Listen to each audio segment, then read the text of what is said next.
2 பேரில் யார் அதிகமாக பதட்டமாக இருக்கா? நீங்களா நானா? மேபி நான் தான். ஏன்? ஏன்னா ஆக்சுவலாக பிரகாஷ் வந்து ஒரு சாம்பியன் குவிசர். 2024 லோக்சபா எலெக்ஷன் தொடர்பாக எலெக்ஷன் கமிஷன் ஆஃப் இந்தியா நடத்தின ஒரு குவிஸில் வந்து வின் பண்ணார். அது ஒரு ஃபேமிலி குவிஸாக வச்சுருந்தோம். பிரகாஷ் அவங்க ஃபாதரோட வந்து பெருந்துறை ஈரோடு மாவட்டத்திலேருந்து கலந்துக்கிட்டு சாம்பியன் ஆனார். ஞாபகம் இருக்கா? கண்டிப்பாக சார். ஒரு நல்ல மொமெண்ட் ஆக்சுவலி எனக்கும் எங்கள் அப்பாவுக்கும். So maybe I want to recreate it. Okay.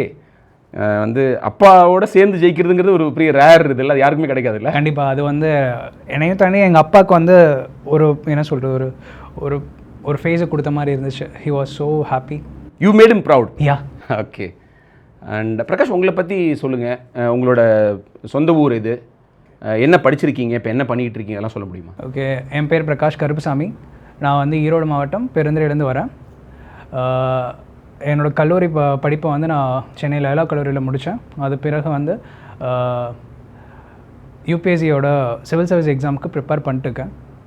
So என்னோடய ஆர்வம் பார்த்திங்கன்னா வந்து தேர்தல் அரசியலில் வந்து 2019 முதல் கோல்ட் குவிஸ் வந்து ஒரு குவிஸ் காம்படிஷன் நடத்திட்டு இருக்காங்க. ஸோ அதுலேருந்து பார்ட்டிசிபேட் பண்ணிட்டு வரேன். ஸோ 2019 அதுக்கப்புறம் 21 ஸோ ரெண்டுலேயும் இப்போ வெற்றி வாய்ப்பு இழந்தவனா வந்து 24ல் ஜெயித்தேன். ஸோ அதே மாதிரி 26லேயும் வந்து டிஃபெண்ட் பண்ணுவேன்னு நம்புகிறேன். Let's see how it goes. Super. அதாவது பாருங்கள், 2 முறை வந்து வெற்றி வாய்ப்பை இழந்து 3வது முறை வந்து போராடி ஜெயிச்சிருக்காரு. இது ஒரு லைஃப் லெசன் கூட கொடுத்துருக்காரு பிரகாஷ். So happy Prakash.